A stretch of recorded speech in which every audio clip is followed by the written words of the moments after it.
Okay, so we are live. We will wait 1 minute so people can join.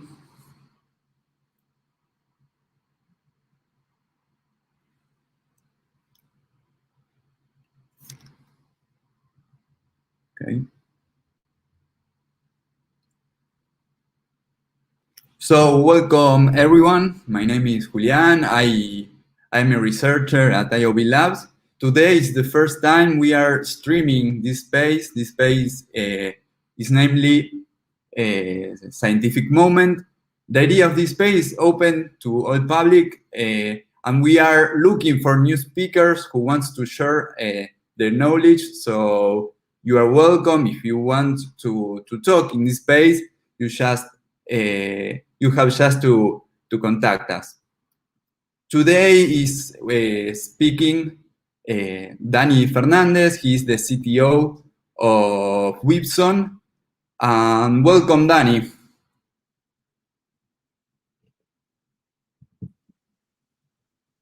Hi, hello, how are you? So welcome. As I said, this is the first time we are streaming, so you are like our first star. So well, yeah, it's an honor, and let's have some fun. Okay, let's go. Okay, so now I'll share my screen, and let's kick this presentation. Okay. Let me share.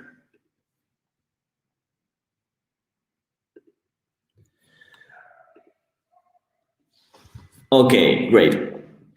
So what we're going to be talking about today is scaling a decentralized data marketplace with optimistic rollups-ish. Why? You will know in a moment. This is something that we've developed at Wibson a couple of years ago. Optimistic rollups was not a hot topic at the moment. And we developed a solution that has a lot of characteristics of optimistic rollups. So let's see how that will work out. But before we do that, let me give you a quick tour about the Wibson brand over the years. Wibson was born in October 2017. The Wibson brand was born as a decentralized data marketplace. We were focused on data monetization for people to be selling their data directly to the data buyers, that is the companies. And in fact, 1 year later, we released the V1 of the data marketplace on Ethereum. Of course, this was sort of like an MVP to us. We spent 1 year doing research and testing this with one mobile app for users, one web applications for companies, and the blockchain working behind all that. On July 2019, we actually released the second version of that. The goal for that was to make it scalable. And in fact, the V2 of this data marketplace is the focus of this meeting. How we achieve that, and so on. In fact, on February 2020 was the moment when we actually published all this research as papers. They are all uploaded on Archive. We published the Secure Exchange for Digital Goods, the BadPay, that is the focus of this meeting, and something really, really cool that is called the Wibson tree. Then you can reach out to me or Google it up. It's a really interesting topic that we tackled as well. Last but not least, we pivoted on April 2020 from data monetization to data privacy. We stopped working on that. We began to build a company that is going to be creating privacy solutions. At the beginning, in fact, of last year, we released the first antivirus for privacy. It's a mobile app that you can all download and you can access, monitor, and control your data. That is how companies deal with your data, specifically which companies for which data. You can see a world map where your data lies, how it is managed, and in fact, you can ask those companies to delete that data or get more access to it, or in fact make them stop processing the data that they have. And this last year, we added a SaaS for LATAM companies to be compliant with privacy regulations. In fact, our focus is in Brazil with LGBT. This is the Wibson brand today. We are building privacy tools for LATAM. This is the SaaS for companies, small and big ones, to be compliant with privacy regulations. Right now, we are, as I said, putting all the focus on Brazil. And you guys, as a consumer, can also download the app, access, control, and monitor your personal data.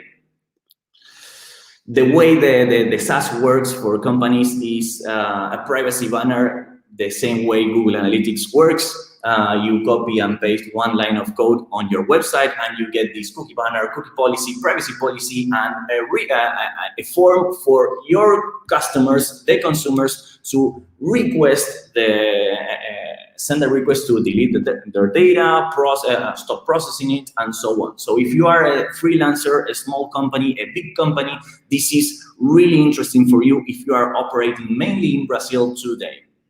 This is already released. This is on our website called Wibson.io. You can sign up there and start using it right away.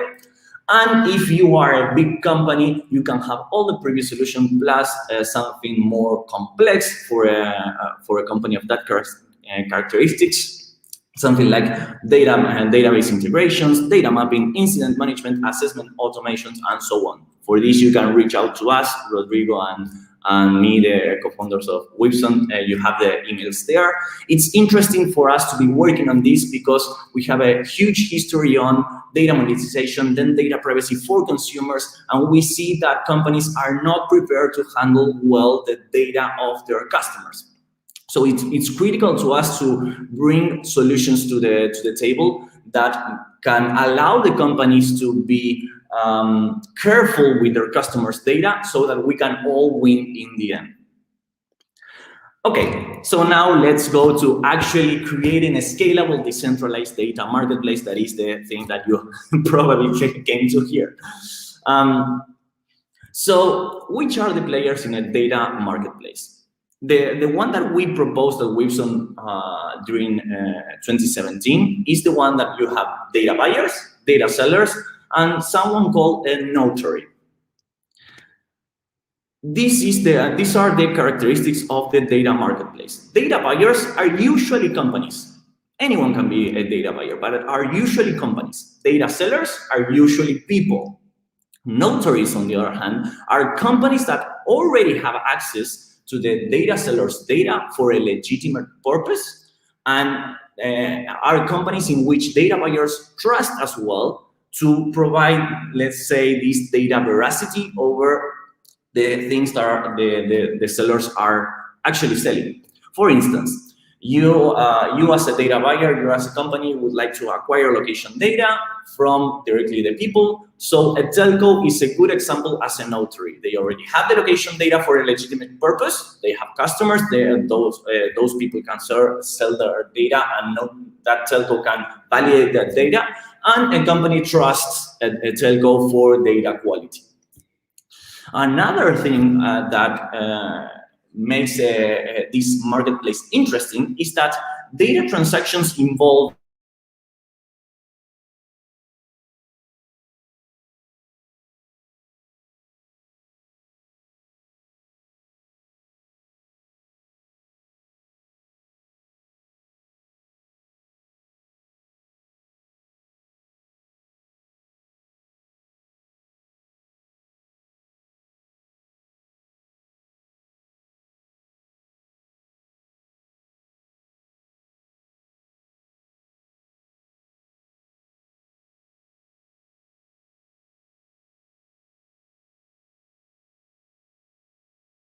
$1, and others ask for a car. And this is really, this is real. We really got requests like this. In fact, one of our users asked for a car for selling his data, and of course, that was not the goal of our mobile app. So let's try to solve this problem. A naive approach. It's okay. Let's create some smart contracts on Ethereum that run on Ethereum, in which these smart contracts allow one transaction for a buyer to acquire one data point, or to be more specific, to acquire data from one seller, one micropayment, one blockchain transaction. And of course, since you need the notary to validate their data and it is decentralized, the way this only could work is for a buyer to place the token on the blockchain and the notary saying, oh, okay, this data is real, so let's unlock the payment so the seller can earn the tokens. So you got one transaction to register the payment for one seller, one transaction for the notary to say, okay, this data is good, let's release this payment. Pros of this, it's really simple. The code, it's not that complex. It's not much code, and each micropayment goes directly to the wallet after being unlocked. You need a smart contract that gets the token, the ERC20 token, and once it's unlocked, it gets transferred to the seller's wallet, and that's it. Not much complexity. The cons of this is that it's extremely low and expensive. Let's see this in numbers. So, and we are talking about 2018, when we got these results. So if you're going to be carrying out this micropayment, you are talking about $1 for the buyer to spend in gas cost per micropayment, while the data, as you remember from before, was sold for only 5 cents. So the data buyer is placing $1.05, the seller is getting 5 cents, and the miners are getting $1. This is not viable. And that's not it. Remember, this is slow, which means that transactions may take up to 2 minutes if you spend this amount of money to get a transaction, being performed really quick. And quick, it's not, it's not that great, because we're talking about 2 minutes for the whole flow, meaning the buyer registering the transaction and the notary saying this is okay, let's unlock the payment. So if we are talking about 10 or 100,000 people, 1 million people selling their data at the same time for only one transaction, well, that's a lot of time that not scale. It's not suitable for a decentralized data marketplace, and therefore it's not viable as a business. So let's go forward and try to build a scalable approach. Let's try to bundle multiple operations in one single transaction. Let's analyze which transactions can be bundled together so that we can make this scalable. So one operation is, of course, the buyer registering only one transaction to pay for multiple sellers. We are bundling up these micropayments. So the buyer is spending $5,000 in only one blockchain transaction, and the sellers get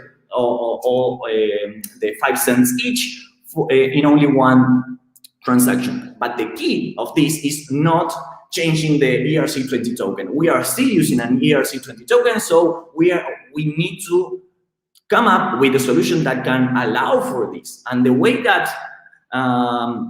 this can be done in Ethereum without using sidechains and so on is that, okay, the buyer places the tokens on the contract, registers this transaction saying this payment is for all of these sellers. So then the sellers need to collect those payments and take those tokens to their wallet. So that is another transaction that you can bundle up. You can, as a seller, bundle up many payments in one single transaction. So as a seller, well, I may pay up, I don't know, 10 cents or 50 cents for a transaction on blockchain to recover, to earn these tokens and transfer them to my wallet by I am not earning 5 cents. I am earning 5 cents times the number of payments received. Of course, we are talking about 5 cents. Each data transaction has its own price. Remember, it varies a lot. And the other one is the notary collecting the fees. The notary is not playing for free, that's of course. So each time the notary validates the data transaction and locks the payment, gets paid. So if the notary validates a lot of times for this data, then the notary can perform one transaction to recover, collect all these fees at once. So let's try to build this. And this is the crucial system that we created. This is actually Wibson V2, this plus a couple of contracts, but this is the central one. This is called batch payments. And this is the optimistic rollup-like solution that I was speaking before. How does this work? So we got buyers, sellers. The notary, we changed the name to the unlocker. Remember, the notary is someone that unlocks the payment. So we changed that and called it the unlocker. And we went further down the line and said, okay, who are the sellers? People using our mobile app.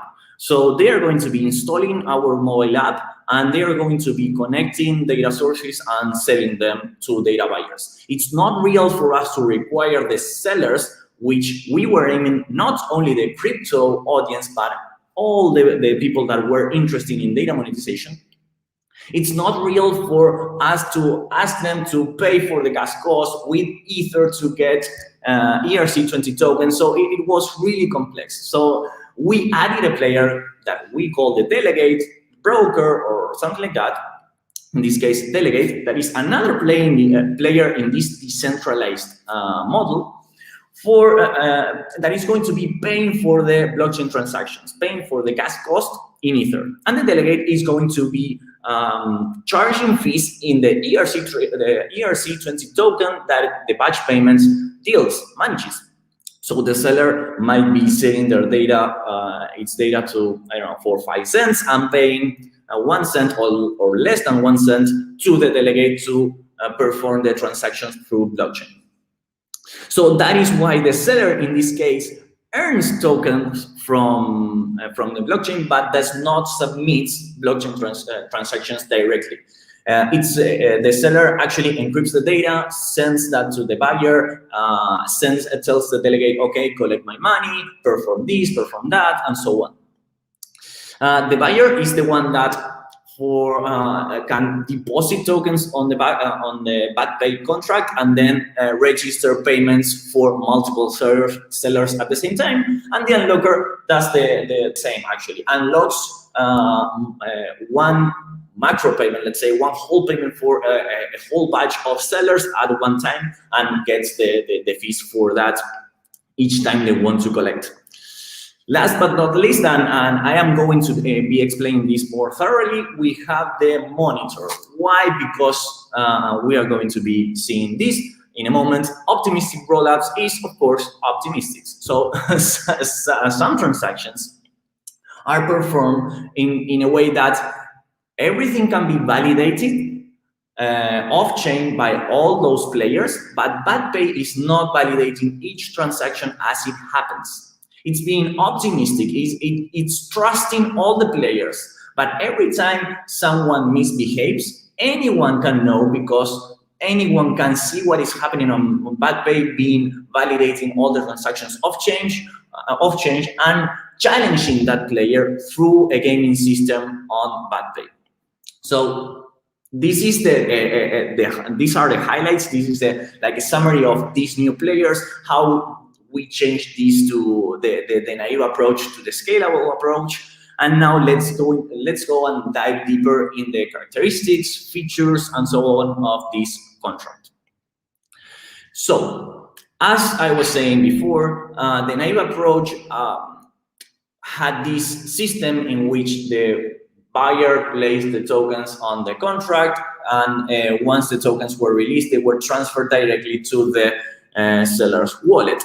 Since now that we are bundling up payments in one single transaction, if the BatPay tries to transfer each and every one of those sellers included in that one transaction, in one bundle, then the gas cost for each ERC20 transfer is going to be spent by the buyer when registering a payment, and that does not scale. So we need the BatPay to keep the tokens there, do not transfer them, and ask the sellers to collect many payments in one single transfer through the delegate. So this requires a couple of things. First, since the buyer is paying for a lot of people at the same time, it's not that cost effective to be specifying each Ethereum address. You know, I'm going to pay to 10,000 people at the same time in one blockchain transaction. If you express those 10,000 sellers with the Ethereum addresses, it's really long, it's really expensive, it's a lot of bytes. This is not efficient. So the users register in BadPay. So payments are expressed using short compressed IDs. We are talking about, instead of using the whole Ethereum address, we can use IDs for, I don't know, 4 bytes and so on. And we can change that. So then the buyer can express this list of IDs in a compressed way. For instance, since we are talking about numerical IDs with 4 bytes, we can sort them from the smaller numbers to the big ones, express the first ID as the ID, and then use the deltas, the differences between the one ID and the next ID. What does this guarantee?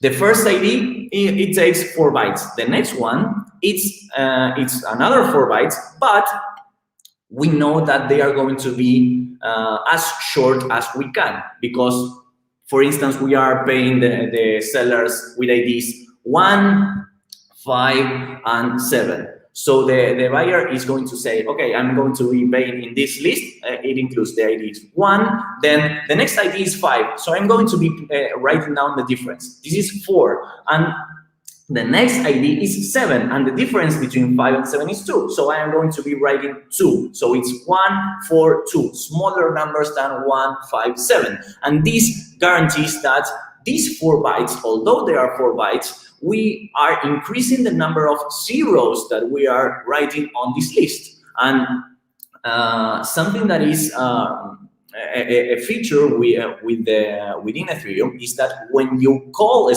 smart contract and you pass the parameters, these parameters are called the call data. The call data is charged. It's really cheap versus storing data. The call data, the parameters of the smart contracts that you are calling, are cheaper than the actual data that can be stored. And in this call data, if you express zeros are cheaper than non-zero values. So this way we can compress it, we can make it even cheaper, and it's just a list of IDs of 4 bytes, so it's not that expensive.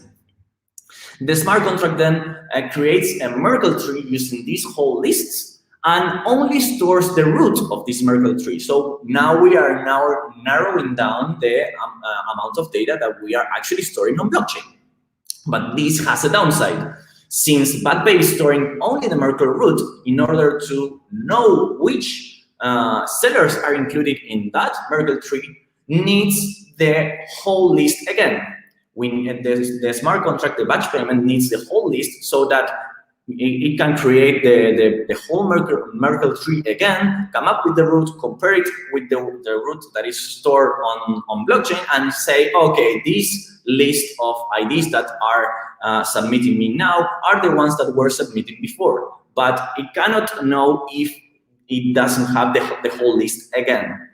So this is a trade-off that we are going to be dealing before, and this is why we get to be optimistic. But they cannot know without the original list of IDs at any time which were the sellers that were included in the payment. But it can validate through the Merkle root, as I was saying now. This strategy makes the buyer spend less money. We spend a lot of money. We spend the huge size of data through the call data. The parameters that we are passing through the smart contract, that is cheaper. We are using a lot of zeros, that is even cheaper, and we are storing only short size of data, that is in fact only the Merkle root. So this is really cheap for one transaction that is going to be paying for 50K users, 100K users, and so on in one blockchain transaction. And the cool part of this is that everyone can be monitoring BadPay. And when I say everyone, it's actually everyone that is listening to the events on blockchain, listening to these smart contracts events, can know the call data that was used, the parameters that were used, and therefore the whole list of users that were included in one payment. So if I would like to be monitoring bad pay, I would do the following. I would be connected to the blockchain, listening to the bad pay events, and say, okay, so this payment was registered and these IDs were included. Okay, so I am going to be writing down these IDs. And okay, how many tokens were spent on this token on this transaction? This amount. Okay, so these sellers now have this amount. Then a new payment comes, and so I'm going to be updating this list of IDs on my server. I am doing this off-chain. I am going to be saying, oh, okay, so this seller has this amount of money on the bad pay, participating in this and this and that payments, and so on. So I know as a monitor all the transactions that happen, all the sellers that were included in payments, and which sellers were not included in our payments. How many payments, how many tokens. I can see the whole activity in bad pay, although bad pay cannot validate that on its own. So then this allows for a gaming system that I was saying before. I, as a player, I, as a monitor, can challenge when someone tries to get tokens out of bad pay. For instance, a seller comes and say, okay, I'm going to be collecting 5,000 tokens for these transactions. And I see my database and say, oh, this person does not have 5,000, has 4,000. So I challenge that.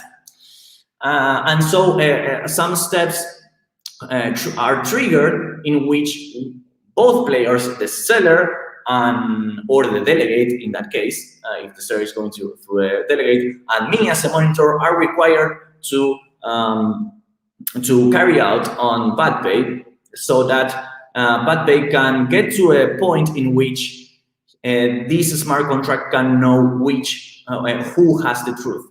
If the seller was allowed or not to collect 5,000 tokens for those payments. And the cool part of this, and this is another thing that is similar to optimistic rollups, is that players that want to collect payments or players that want to challenge other players must first deposit a stake. This stake, we call that stake in optimistic rollups, is called the bond. So the people familiar with optimistic rollups might be already seeing a lot of similar points, using the Merkle root, being optimistic in a way that we cannot validate at the same at every time, but we can allow for a gaming system in which challenge steps are done, and there is a moment in which the smart contract can actually know who has the truth, and stop being optimistic, stop trusting, and actually validating the data. And for this, the transactions, and for this, people are putting a stake on the blockchain on the optimistic rollup. In this case, on the bad pay. So the stake is earned by the adversary, the opponent. If you're going to be collecting some payments, you need to put your stake on the blockchain. And if I see that you misbehave, I will challenge you, and I will earn that stake or part of that stake as an earning for me. So it's also profitable for players to be monitoring bad pay. The one that wins a challenge earn the stakes of other people, and the ones that do not misbehave and defend themselves correctly and well to different challenges earn the stakes of those people that challenged them in the first place. So there is no place also for misbehaving monitors that are going to be challenging everyone. No, if they lose a challenge, they lose their stake as well. Okay, so let's dive deeper in this gaming system. How does this work? So as I was saying before, sellers are people using our mobile app. We are not requiring them to be their own delegates, be the ones that are performing the blockchain transactions directly. So they are going to be going through a delegate. The delegate, as I said before, is a company or any player that would like to perform the blockchain transactions, spend the Ether on gas, and charge those sellers any fee of tokens, or do that for free if they are developing their own mobile app and running on the Wibson Decentralized Data Marketplace. So this gaming system that I am going to be showing you is between the delegate and the challenger. Again, anyone can challenge, but we expect the monitors to be challenged, and anyone can be the monitor. So these players are people trying to collect tokens from the BadPay, that is taking out tokens from BadPay, and people listening to all the events that are going through, annotating this on their database and bookkeeping all the IDs, all the transactions, all the payments, or the amounts, and they are sure whether this was a fraudulent movement or not. So how does this work? Imagine that I am a delegate, and I say, okay, I am going to be collecting this amount of money for this seller that is a user ID registered on the BadPay, and I am going to be collecting this amount until this payment ID. So each payment has an ID. The seller maybe did not collect any payments at all yet, or collected until some point in time. So me as a delegate, I say, okay, this seller is going to be collecting all the payments he or she has for this amount of money until this payment ID. So anyone listening the blockchain, and in fact BadPay itself as well, can know up until when, from which point of time, and up until when we are collecting these payments for this amount of tokens. This is the first transaction, the collect. So now I'm going to be switching hats, and I am going to be a monitor. I had been bookkeeping this, listening to the blockchain, listening to BadPay, and bookkeeping all these transactions while they happen. And I'm saying, okay, so this user apparently should not be collecting this amount of money. So I say, hey, you guy, I challenge you. The delegate then is required to give an answer. So the next possible answer is, okay, so if you are collecting payments, this amount of money from this payment to this payment, show me the actual list of payments in which this person participated, and writes that down to the BadPay. Each of these lines are interactions between the player and the blockchain, the player and the batch payment. Delegate collects, challenger challenge, delegate writes that, calls the batch payments and say, this is the list of payments that in which this this seller participated in. So the challenger that has all the data the data about the transactions, that is not the actual data that the seller sold. This is in which payments the seller participated, the amounts per payment. So it's going to be saying, oh, okay, I have this difference in this payment. So the challenger is going to be telling BadPay, I would like to dive deeper in this particular payment. I require for the delegate to show me the original list of the sellers that participated in this particular payment. So the delegate is required to specify the whole list of IDs that participated, were included in that particular payment. And that is the moment in which BadPay stops being optimistic. Once it has the original list of IDs, can calculate the Merkle tree and see if the Merkle root obtained is the one that was stored originally in that payment. If it's the same, then the delegate was right. If it is not, then the challenger was right. So the idea is that the challenger dives challenges the delegate in the transactions that the challenger knows that it's going to be failing. It will select one payment that the challenger knows that is going to be fraudulent. If not, the challenger knows that he will fail to win the challenge, because the delegate will be able to say, this is the list, and that will adapt to the Merkle root. So I know this might be complex, and I know that I am not a native English speaker, so it might get tricky, this whole explanation, this whole flow. So let's go through a particular example. Step one, as we said before, the delegate is going to be saying, user X wants to collect 1,300 tokens up until payment ID Y. This is specified to the blockchain, to the asset transaction, to the bad pay.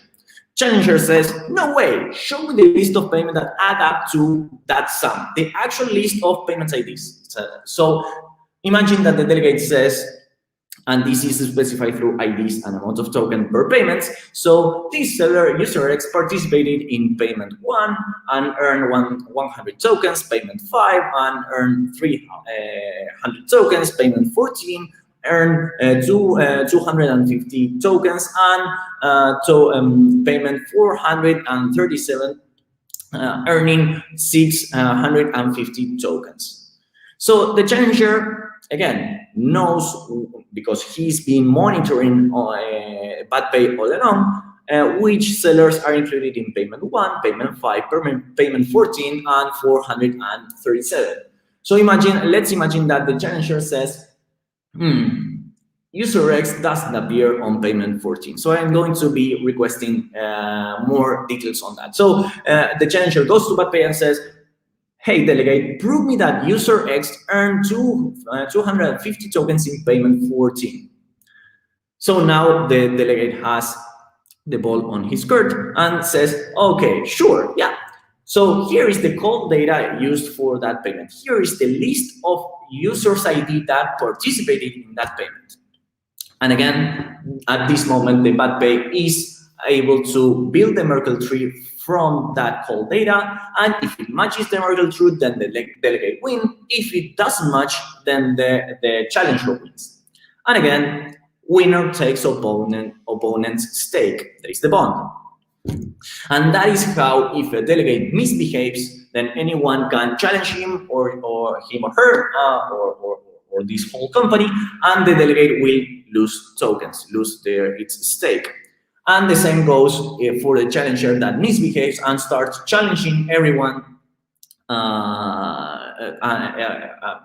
just for fun or just to make the system slower. Then the challenger will run out of this stake, lose the money. It doesn't make much sense.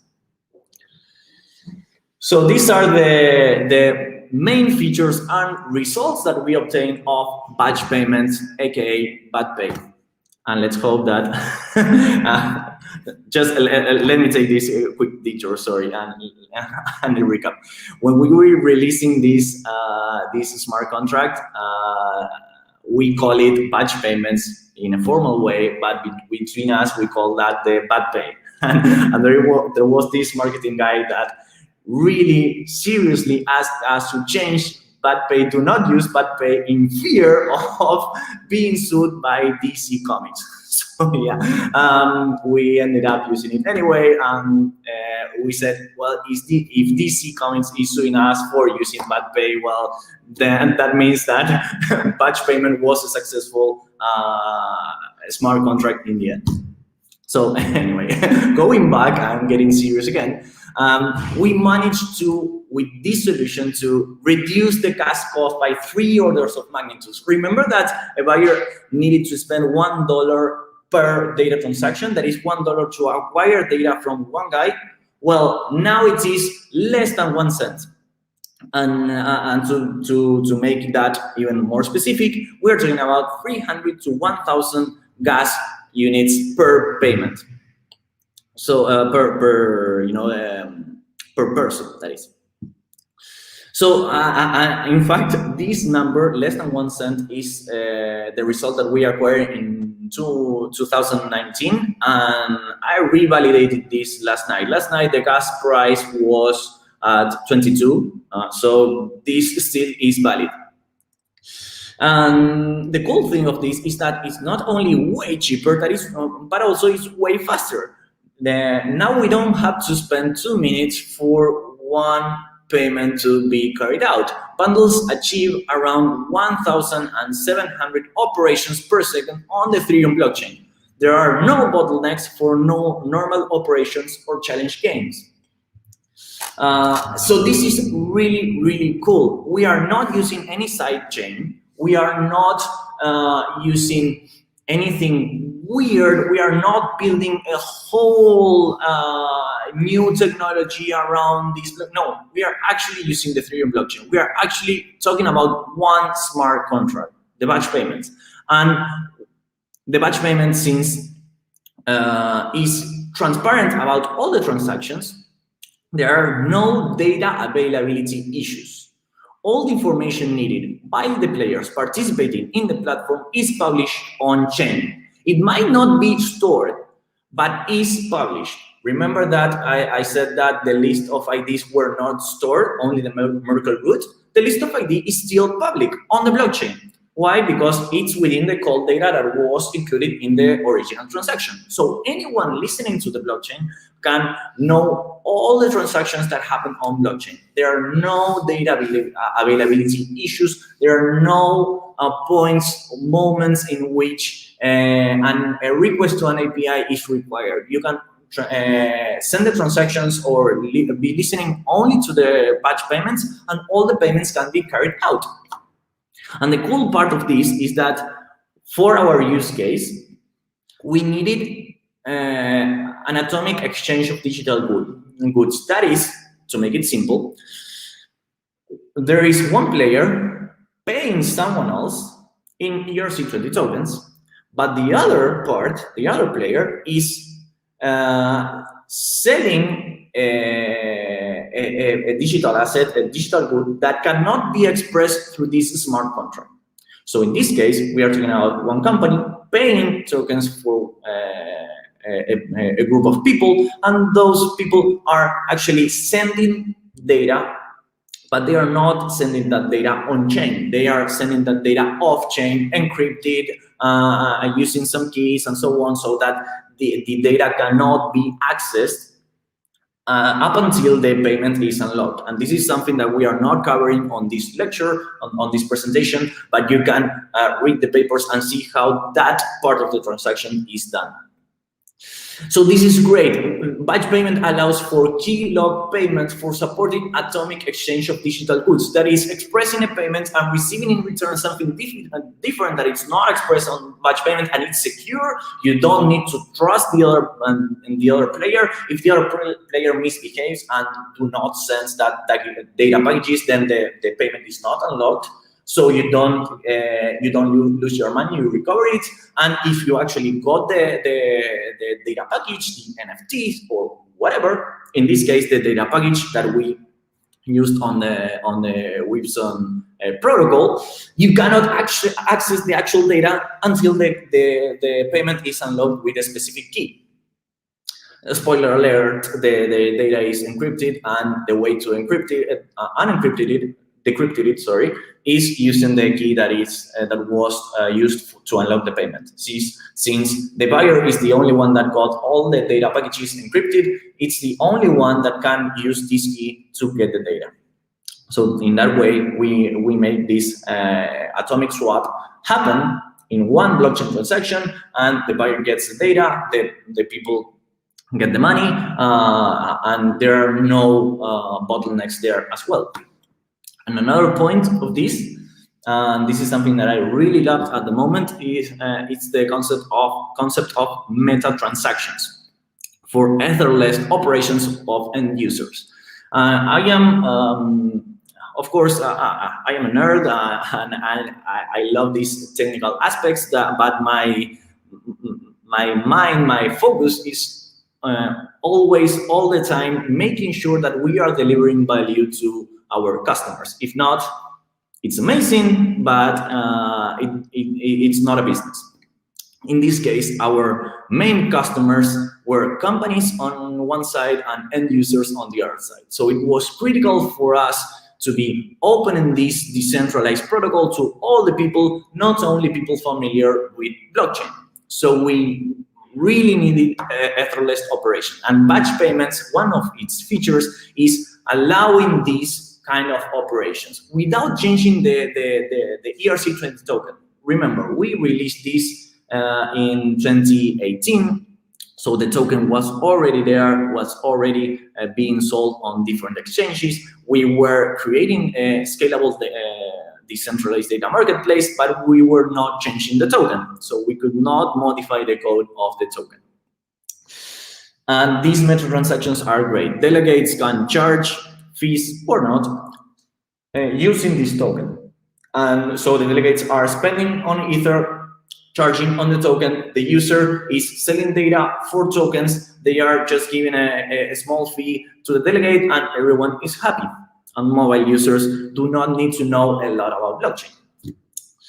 And last but not least, remember that I told you that users need to register on BatPay so that we could stop using Ether addresses and start using 4 bytes IDs to identify sellers for each payment.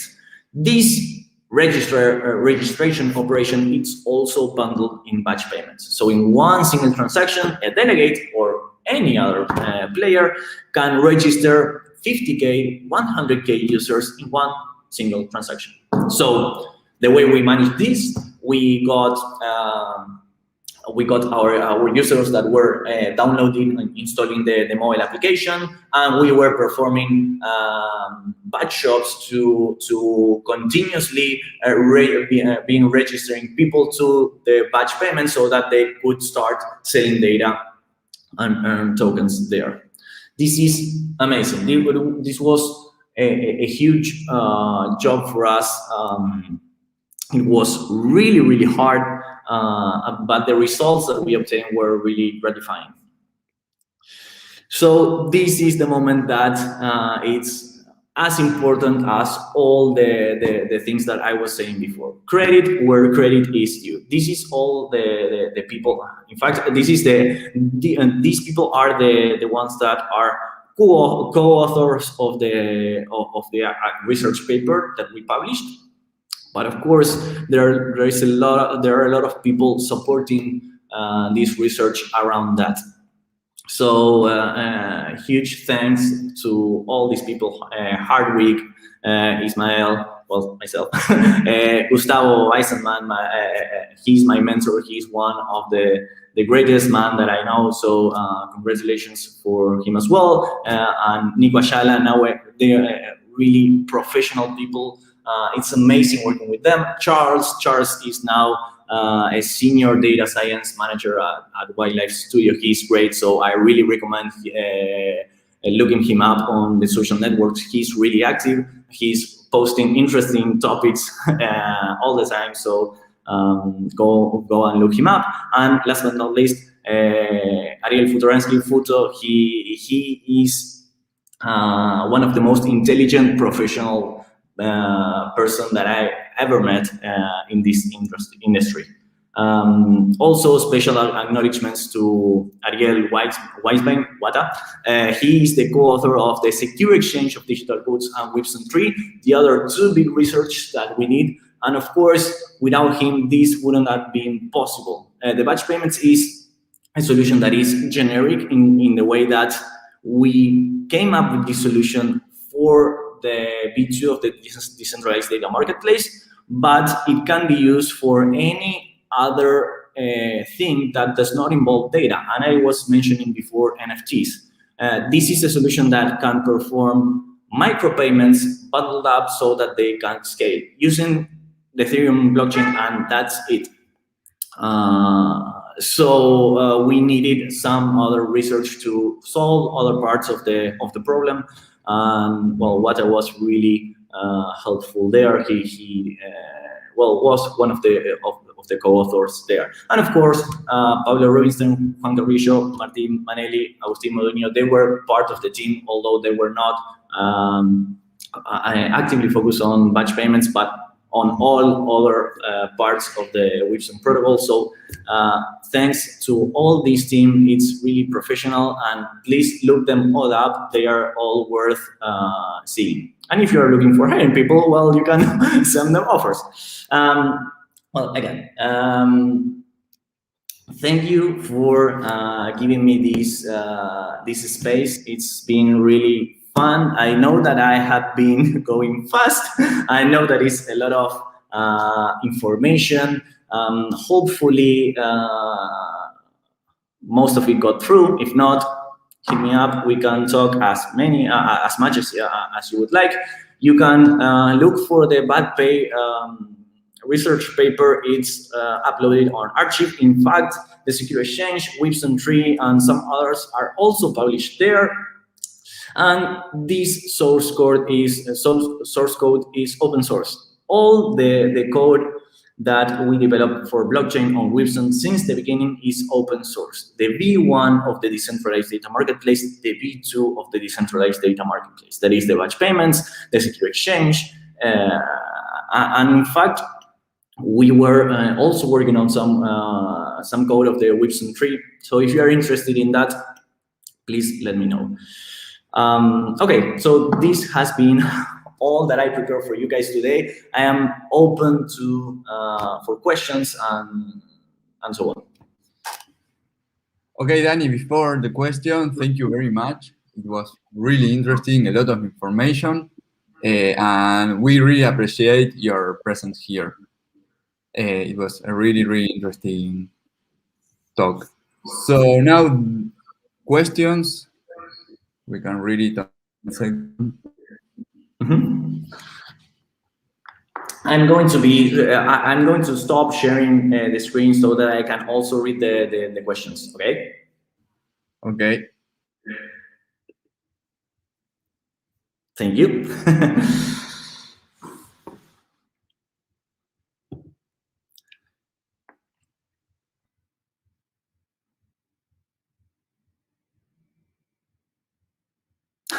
Okay, so there's one. Any thoughts on escrows or dispute resolution for decentralized data marketplace? Well, batch payments works as an escrow and in fact has this dispute resolution system. The ones that I like the most are the ones that can solve this without centralizing part of the problem. And this was a key aspect for us.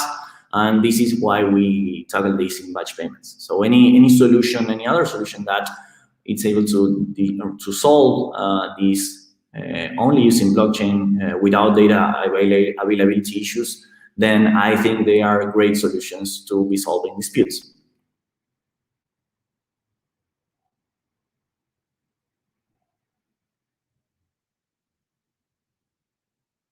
Please don't be shy. So yeah, meanwhile, while people maybe think new questions or not,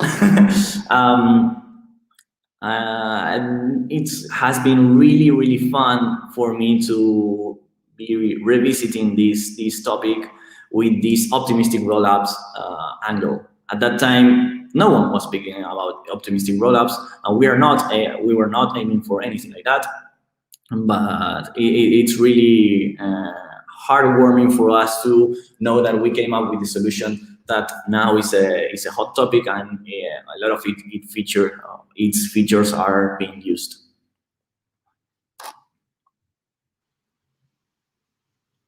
Okay, it seems there are no questions. So, oh, there. What is the estimated cost of the on-chain challenges? That's a great question, and I should have prepared the numbers. They were similar to the orders of magnitude that we were saying. It's just a couple of cents. We are not talking about many of that, making that highly expensive. Of course, it is.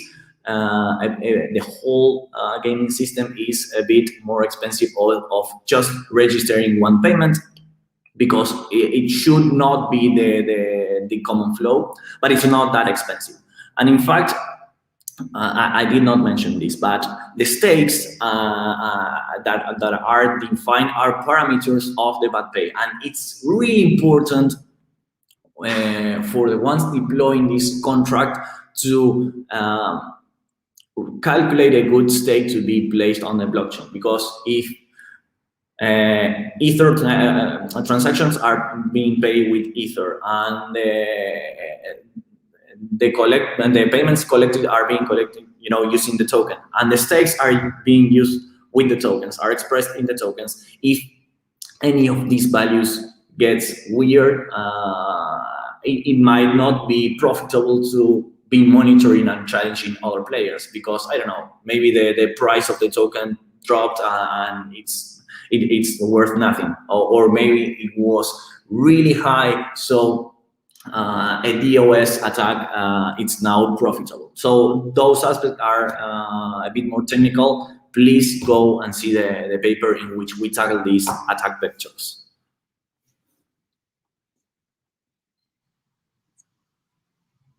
Okay. Well, we are getting without time. Thank you very much again, Danny. We hope to see you again in another talk if you want. Yeah, sure. I'm of course that, as I said before, the Wibson brand is now focused on building privacy solutions, especially for companies to be compliant with privacy regulations, to make ourselves be, more relaxed with the way internet behaves. But I love blockchain topics, and I love the work that we did at the time. So I am open for you guys. In fact, RSK are friends of us, so I'm open and eager to be participating more in this space. Okay, thank you very much. Goodbye for everyone, and see you next week. Okay, bye-bye.